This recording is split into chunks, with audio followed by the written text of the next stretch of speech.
Hi, this is Randy Finney with Right Side of the Chart, and today is Wednesday, July 11th, 2018. This is the first video I've done in a while. I wanted to just remind everyone that I had been on vacation up until today, just returned from about a week and a half vacation, and I wanted to make mention to those of you that have signed up for a free trial period in the last couple weeks. You should receive an email today. I'll make an extension, add a couple weeks to your free trial period. My apologies. I had meant to modify the free trial form to add that on, and to also make a notation there that I would be traveling over the last week and a half. So again, my apologies to not getting that communication out there for those of you that missed it on the site. And after today, things should be back to business as usual, meaning more market updates, more trade ideas, trade idea updates, etc. So let's go ahead and dive into the charts. And this will be a quick market overview, as I'm really, that's what I'm turning my efforts right now. And I'll take a look at commodities and some other things shortly. Probably follow up with additional videos, particularly for some member-only videos, gold, commodities, oil, things like that. All right, so this is a general market analysis update. 60-minute chart of SPY we'll start out here with. So what stands out to me is we have this trading range in SPY that we've been in for a little while here. There's sort of this boxed area. I have support down here around 268, and then the resistance so far is that previous reaction high right here we had back from early June. That's where we failed so far. And so let's see what happens here. We had a little bit of a trading range there, and the way I've boxed it in with these two lines, we have this even larger trading range right here. So let's see what happens with that. There's also an uptrend line to watch that goes to the left of the chart here. Actually, let me see how far back that goes. Yeah, back to April, early April right there. So there's an uptrend line to watch, and again, that 279-ish, 280, we'll call it 280 level. There's a lot of reactions there. So the SPY, unlike QQQ, and remember I say this a lot, QQQ is not representative of the U.S. economy. It is extremely tech heavy and extremely top heavy in a few mega cap names. So this is the stock market, the S&P 500. This is the U.S. economy. So let's watch what goes on here as we're now challenging that level. We've had a lot of failures there so far this year after the market topped back in January. This was the top so far in the S&P 500, and since those highs, every attempt to break above that 280-ish level has failed so far. Now it's not a very impulsive failure today, but it's something worth noting. And you can draw uptrend lines along the way. And this is what the swing trader will watch, are these short-term uptrends, overbought conditions, which I'll touch on here in a second. So this is the most recent uptrend line break. Let me go back to the 60-minute. I jumped out to a 2-hour time frame, and there it is. And we have a comparable uptrend line in QQQ, which was taken out today. So we'll get to QQQ here in a second. Let's just jump out to the daily time frame. There's that uptrend line. We need to watch it there. And this orange trend line here is more of a what I'll call primary uptrend line, at least off the 2016 lows, not the bull market uptrend line, but a pretty significant uptrend line right here off the 2016 lows, early 2016 lows. And so when I jump back to a daily time frame here, you can see we broke down and we've been back testing that all along. So that's what's going on with SPY. Bigger picture, we have this is the bull market uptrend line off the 2009 lows. This white uptrend line here comes in.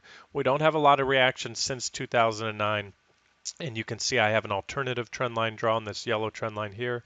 But that primary uptrend line does start to capture a lot of recent reactions here. Let's highlight those real quick. And that's one to watch. Now, I don't want to spend too much time on it because that trend line's not in jeopardy right now, at least not as of today. Oops, I hit the yellow one there. Those trend lines do intersect. But here we go. So we've had a lot. In fact, this primary trend line has really prevented all the pullbacks or stopped all pullbacks. You can see here we have a lot of candlestick bodies there on that, and candlestick shadows as well. So those tails or shadows you see down there are just intra-week breaks, and each and every time since this big bang started back in late January, the big correction, that's where it stops. So we have 1, 2, 3, 4, 5, 6, 7, almost 8, you can see there 9, 10, close to a dozen reaction candlestick. Either the bodies, the weekly bodies, closed there. We had an intra-week break or a bounce off there intra-week. And you can see we closed on it each and every time back above that trend line. So to me, this is a very important trend line, as is that one again off the 2016 lows. See, we broke down below it. We had an impulsive move, and we've been back testing from below. So we're sandwiched, if you will.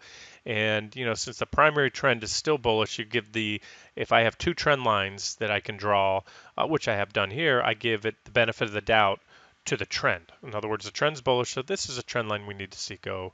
And if that goes, this is let's say, last straw support level around 253.70 or so. That's what's capped and all the lows, all the pullbacks since the highs back here in early January. So there's a SPY, and let's jump over to QQQ. Okay, my last update on the Qs was yesterday before I left North Carolina. I'm back in Florida now, back at home. Vacation is officially over. And what I pointed out here, there's a lot on this chart, but some of the things that stood out were these overbought readings, the yellow circles down here, down below. And I actually put a dashed purple line there right around the 78 level on the RSI. So this goes back, as you can see here, to looks like actually early April. And without fail, every time the RSI has been this overbought, and again, I should clarify, this is a 60-minute time frame. Every time without fail that we were this overbought, and sometimes you have these what I call persistent overbought readings. This is just a cluster of overbought readings. When the trend is bullish, overbought tends to stay overbought for an extended period of time or become more overbought. And that's what we had here. So you can see there, all of those overbought readings without fail were followed by pullbacks for roughly at least 2% or better.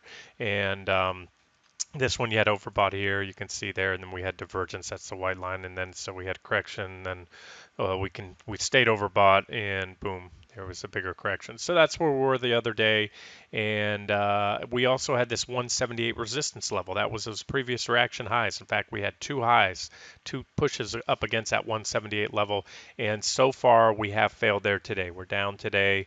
The other things to note were these high level, what I call, you can see again, I put a dashed purple line, horizontal line on the PPO, and every time it got up there, we had a bearish crossover, and those also were confirmation of a sell signal. So let's jump over to today's chart, QQQ. Let's go down to a 60-minute chart. And this isn't that same chart. I had a different annotations. I was actually working off my laptop while on vacation, back home on the trading PC now. But you can see I put a line there roughly around that 77, 80-ish, call it 78 level. And again, same story as shown before. You can see the overbought readings or clusters, and that's where we were just the other day. So we're down, nothing huge today, down 0.5%, but we have broken this trend line. We do have that bearish 60-minute PPO crossover. So this puts the, in my opinion, at this point in time, the near-term outlook is bearish. I think we'll see more downside. All those previous overbought readings, as I said, were pullbacks of almost 2% or better. And so, I would expect nothing less this time around. I don't see any reason why not to expect anything less than a 2% pullback. So I see a little more downside, and I'll try to follow up later, maybe on the website, post some levels, but I can see a pretty good support level right there. And that comes in here. I'll give it to you this way, and then we have the number. Once we'll call it 174. A little bit above that. We'll call it 173.50 to be safe. That looks like a minimum pullback target, I think, at this point right now in QQQ. And the other chart that I posted yesterday along in that same post on the site was this daily chart. And again, this is, sometimes it's easy to get lost or tied up in the intraday charts, but don't ever lose sight of the bigger picture, and that's this daily chart. And we're going to look at the weekly chart here in a second. So what we have here is most recently we had a divergent high in QQQ. Again, this was yesterday's chart. And I'll go to the updated daily chart here in a second. But you have this uptrend line. It's pretty well defined. You also have a comparable uptrend line on SPY. And so those are more significant if and when we go back down there. And that's also, by the way, guys, a good pullback target. There's several reactions on this trend line so far, so that might be a potential pullback target for either those of you looking to buy a dip, expecting another thrust higher, which is certainly a possibility, or looking to short or add to any short positions if that breaks. So there it is. You had a divergent high here. You had a pretty healthy correction. This was a second consecutive divergent high, and let's just look at where we're at right now. Let's go back out to a daily chart here, and there it is. This one's kind of a little bit busy. Okay, here we go. I went to a different board, replicated that chart. So on the daily chart, again, we had this divergent high here, and that led to what was the largest drop in quite a while. We had two, bang bang, two big corrections back to back there. This one with a divergent high on the daily. This one we had divergence on the 60-minute chart. We were tracking at the time with a nice trend line as well. Came in right there, and that was our sell signal that we had, the first sell signal. And so there we are now. There's a trend line to watch, and you have these minor trend lines within here you could draw. And I think we had this on the 60-minute chart, a trend line here led to that breakdown. But this is a more significant. If you take this one away, again, this looks like a nice bearish rising wedge pattern. Now, there's certainly the potential to push up if we eke out and take out those recent highs, put a marginal new high soon, and then reverse. It will still be a divergent high until and unless we take out this high right here, that first or this peak right here, I should say. You can see we're still below it, and this is simply an extension of these divergences. We did have negative divergence at this point. We still have it here. It has not been negated or taken out yet. So I like to say this. These divergences, it's simple wash, rinse, repeat stuff.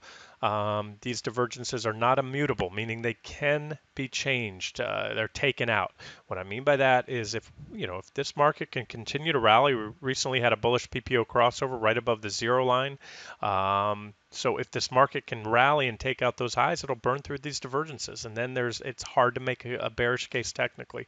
But until and unless we do that, I'm still looking for some downside and quite likely a break below this level. Let's just look at one more chart. Actually, before we get to that weekly chart, and I think it's important to look at the weekly chart, let's just revisit the 60-minute chart that I've been posting regularly for weeks now. And here was that other minor uptrend line I just showed on the daily chart. There was that breakdown. And if you'll recall, these are the targets I had when we were up here. I had T1, which was hit back here, first target.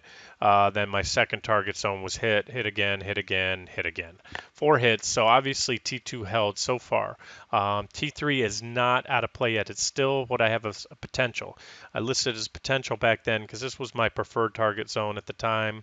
And that's already been hit, and that might be all we need to work off the divergences and this trend line break from this wedge. Maybe, maybe not, and that's why I'm doing this video. Again, let's not forget the bigger picture. We have these divergences, and let's wrap this video up talking about long term. I'll go out to the weekly chart, QQQ. This is a 10-year weekly chart.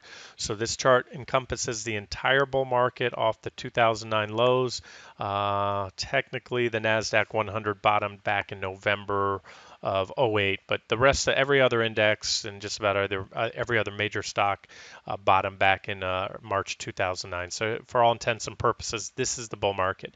And what I wanted to look at here are a couple things. Number one are these trend lines. We've had 3. You can draw it different ways, and I do have a different draw where we have one bull market uptrend line. But as you can see here, I have these 3 primary, or I should say not primary, secondary trend lines, if you will, in the weekly chart right here, here, and here.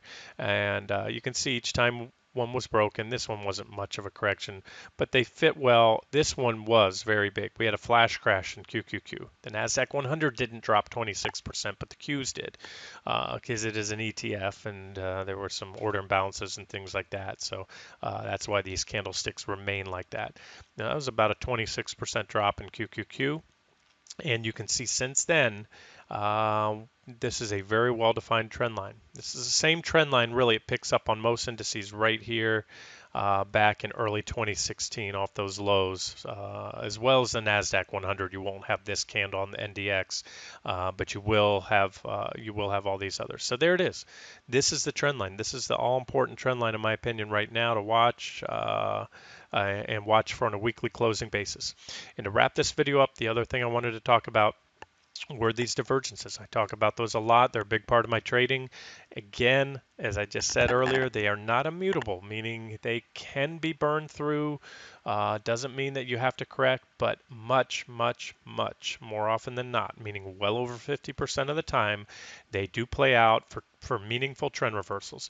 And you can see going back again through this entire bull market, here's the first divergent high. I draw these lines, prices making higher highs with the indicators, ideally two, but in this case right now the RSI back here was almost divergence. You had a slightly higher high in the RSI. You see that? So that's why I don't have a line there.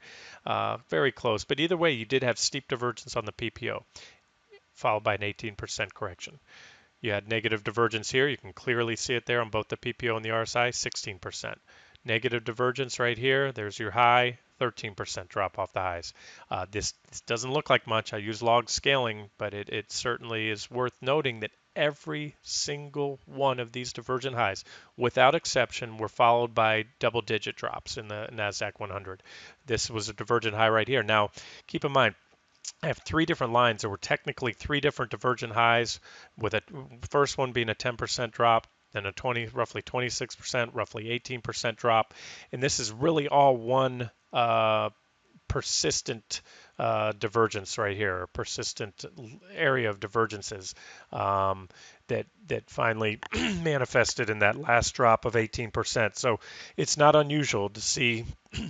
And it often comes in a series of three when you see these persistent divergences. In other words, you have divergence. It's confirmed with a peak in the RSI, or in the indicators, I should say, a lower high, followed by a drop. Prices push on higher, but yet the indicators are still diverging. In that case, you had a second drop of 26%, and finally a third drop of 18%. All, a cluster of three back-to-back divergences, or if you can, once again, one large divergent high with three corrections in it. And now we zoom in to, and this is what I wanted to point out. We have not had negative divergence on the weekly time frame in QQQ since all the way back here in 2015, late 2015. That's the last time we had a divergent high. It was followed by a drop of about 18% in the Qs. And since then, you can look on the indicator. You don't see negative divergence. Actually, you know what? I have to take that back. There is a slight divergent high. I would be remiss not to point that out, as I missed that earlier, guys. So there's a little bit of divergence. Yeah, there was a correction. If I measure from top to bottom, which I can do right here, it was a drop of 4%. And that was on the weekly time frame, but it wasn't clean divergence. I like to see separation. I prefer to see separation in the peak. See how lines were flat here. But again, I wanted to point that out, and there's a good example of why I say it's not. There's nothing 100% in trading. So there's a divergence that played out for a very negligible, drop of about 4%. However, when we get back here and heading into 2018, you can see we had, this is where the divergence starts. So we had that initial drop. Again, there wasn't divergence on the weekly chart at that time, but there was after, here we'll zoom in, you can see clean separation. See the peak is a lower high in the PPO, lower high in the RSI, and I'll put the crosshairs right there. So at that point, we had negative divergence, and that was at, there it is, 12% drop. That's what I was measuring off the highs. And now we have consecutive divergence, or really an extension of those previous divergences, and we have not had a drop yet. Now, we also need to see those divergences confirmed. What I mean by that, I want to see a bearish crossover on the PPO right here. I want this blue line to go down below this signal line. That will put in a lower high. Because at this point, these indicators are moving up. They're momentum indicators. They can continue to move higher. And if they do, we can go on and take out the previous highs. But once they cross at that point, at least in my book, we effectively have a lower low. So that's what I'm looking at. And again, there's room, plenty of room actually, for the QQQ to move higher and keep those divergences in place. So right now we don't have any hard sell signals. We don't have any sell signals really on the longer term time frames, but we do on that short term time frame. So this is what I'm looking at right now, and we just have to see where we go from there. So there's my QQQ chart. You can see again we have a support zone, but what I think I said earlier, about 173.50 or so. That looks like an ideal pullback target. If this dip gets bought up quickly, there's a gap right here, big gap on where the crosshairs are, and some support there around 175. So again, if you're looking to buy a dip, or if you're short and looking to cover, it's not the line I tried to draw. Let me give you a horizontal line and I will show you. There it is. So I can see a lot of reactions on this line. That's about the 175 level. You can even see reactions right here. We got above it. We tested it for a little while. There's that gap at 175. Quite a few reactions. So I'll just say it this way. That would be my bare minimum pullback target, and that would entail a drop of about another look at the measuring tool to the left, about 0.7%, 0.7%. And if we hit that, what I call right now my preferred swing target, that's 173.50-ish, and that's a drop of about 1.6% from where we're at today. So that's my near-term outlook for QQQ. And if that starts to play out, or we get more than that, do we take out this trend line? I can clean that up a little. We need to capture those reaction lows. Maybe we catch that bounce, work our way up within the wedge. But I can tell you from eyeballing this wedge, it is already at the sweet spot. If it's going to break down and prove to be a bullish rising wedge and play out as such, and when I say play out as such, if you take the widest part of the wedge, let's just draw a line here from that point to that point, that looks about to be about the widest part of the wedge, and you add that to where the wedge breaks down, that'd give you a measured target. And that would take us right around to, I think, what I might have covered earlier. If I didn't, I meant to, this level here, about 152, a little bit below that. That level has capped, all the pullbacks so far, and there was also, it acted as support heading into the end of 2017. So that would be an ideal price target if this wedge breaks down. We'll call it 153 right now. And again, let's see what happens. We got some work to do. Let's see if this trend indicator flips bearish. But again, this would be your first longer term swing sell signal. And until then, the trend is up. And I gave you some near term targets to look at on the 60-minute chart. But what to do with that information. I know it's, maybe I can't guarantee we're going to break down here, but if you believe this, that we may break down, and I certainly do, you can trail stops down on a short position. You can either cover on those targets I mentioned or trail stop down and allow for a potential runner trade. A runner trade means we break through, and if we break that level, we'll probably see some really impulsive selling start to kick in. So you can either go for the small quick gains on these pullbacks or look to buy the dips at those levels, or you can trail stop down or set a stop at entry on a short trade and allow for possibly a much larger swing short, that still has about 13% or so from current levels. All right, let's end it there. This has been Randy Finney with Right Side of the Chart, and I will do my best to get back to questions and comments from members on the site at my earliest convenience here.